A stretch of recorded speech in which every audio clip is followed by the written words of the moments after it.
Hi, welcome. Today I want to talk to you about a novel that is called Against Nature by Joris-Karl Huysmans. I picked up this book because of Oscar Wilde. As you know, I am so fond of his works, his theater plays, and his novel.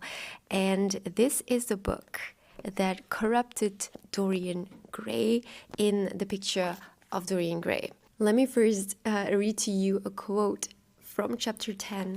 Here it is. His eyes fell on the yellow book that Lord Henry had sent him. What was it? He wondered.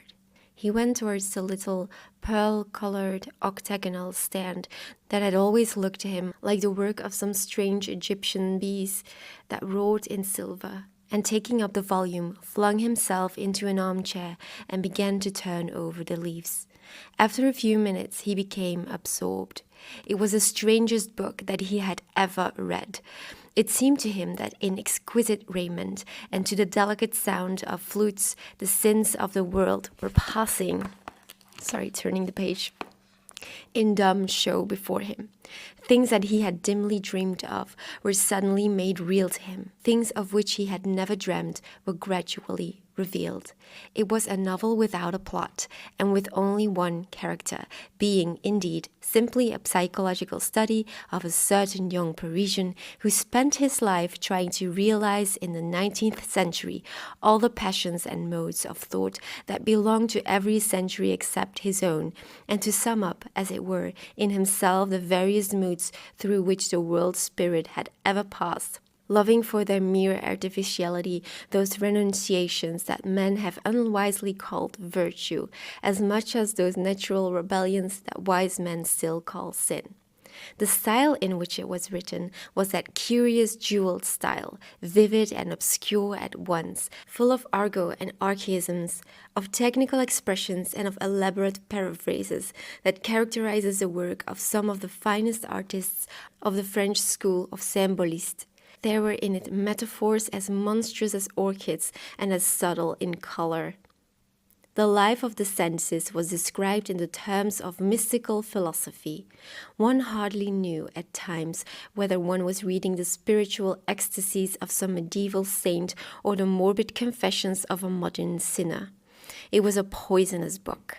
The heavy odor of incense seemed to cling about its pages and to trouble the brain. The mere cadence of the sentences, the subtle monotony of their music, so full as it was of complex refrains and movements elaborately repeated, produced in the mind of the lad, as he passed from chapter to chapter, a form of reverie, a melody of dreaming that made him unconscious of the falling day and creeping shadows. So this is where Against Nature is described in the picture of Dorian Gray, and it is evident that this was a novel that Oscar Wilde had in mind. It is also one of his favorite novels. He said about it that it's one of the best that he ever read, and he was rereading it constantly. The original title is À rebours, and it was published in 1884. We follow a character named Jean des Esseintes, and he loathes 19th century society so much that he goes and isolates himself from it. He goes and lives this decadent life in his house. He's extremely rich, and this novel fits into the decadent movement. I only discovered this movement while reading this novel because I didn't know that this was a thing. So this novel is the perfect example of decadent literature, and it broke with the naturalism that was really popular. And Émile Zola, for example, is one of the most famous novelists that was writing naturalist novels, and he absolutely hated what Huysmans was doing. Like I read to you in the quote from the picture of Dorian Gray, there is no plot, and we follow this one person, Jean des Esseintes. And I think what Wilde describes about the little yellow book that Dorian Gray is reading is just a perfect summary of what this book is. While I was reading this novel, I was thinking, what am I reading?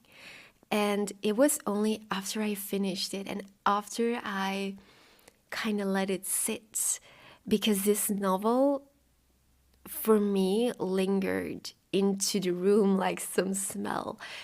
it was strange. It was only after I finished it and after I let it sit for a while that it really struck me.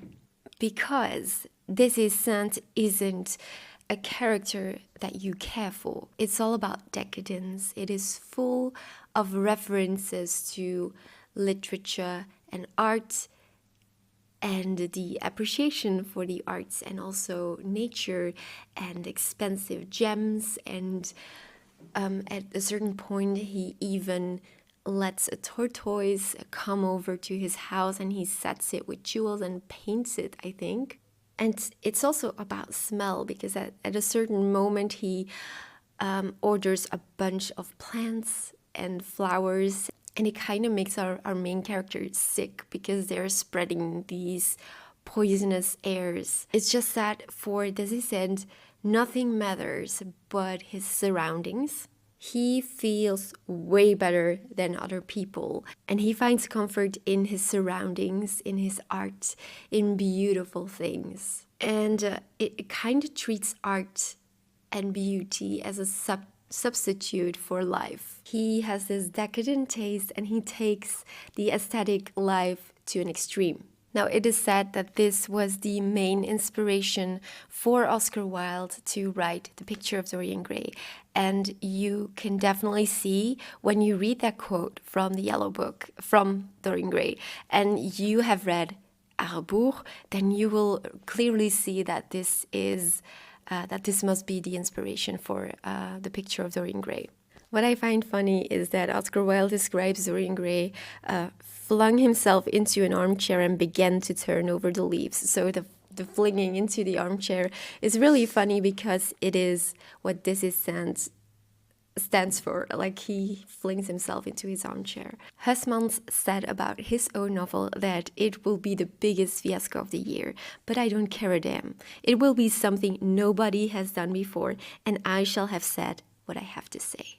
So you will find a lot of references to other books and authors.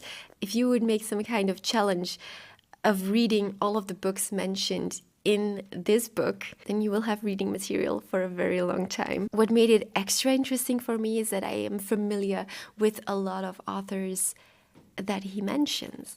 And I don't know if I would have liked it as much when I had read it at the start of my literary journey, where I started reading older novels and classics. And I think it's safe to say that knowing a lot of the authors that are mentioned really adds to the experience. So let me just read you a random passage of Against Nature to give you an idea of the writing and the feel. During the days following his return home, Desicent turned his attention to his books, and at the thought that he might have been separated from them for a long period, he experienced a satisfaction as real as what he would have felt had he come back to them after a genuine absence. Under the influence of this feeling, his books seemed new to him, for he discovered beauties in them which he had forgotten about during the years since he had first acquired them. Everything, books, knickknacks, furniture, held a special charm in his eyes. His bed seemed softer compared with the bed he would have occupied in London. He found the discreet and silent attentions of his servants delightful. Exhausted as he was by the mere thought of the noisy loquacity of hotel waiters, the methodical organization of his life seemed all the more desirable now that the randomness of travel was a possibility. He steeped himself afresh in this bath of habit, to which artificial regrets added a more bracing, more invigorating quality. But what principally engaged his attention was his books. He examined them, then replaced them on the shelves, checking to make sure that, since his arrival at Fontenay, heat and rain had not damaged their bindings or spotted their priceless paper.